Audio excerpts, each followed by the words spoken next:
käib.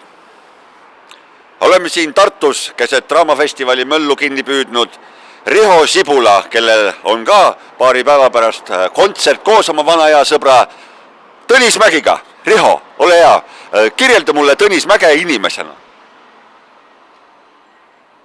Ahah, aga kui te vabal ajal kokku saate, millest te siis räägite? Ahah.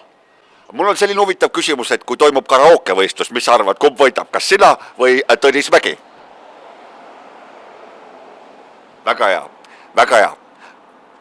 Üks staažikas televaataja tahab teada saada, et Riho, kes on sinu unistuste lavapartner? Rõõm kuulda ja ongi kolmapäeval kell 11 juba Ateena keskuses siinsamas Tartus Riho Sibul koos oma unistuste lavapartneri Tõnis Mägiga üles astuma kontsertil Tartu Kalmer Käbja.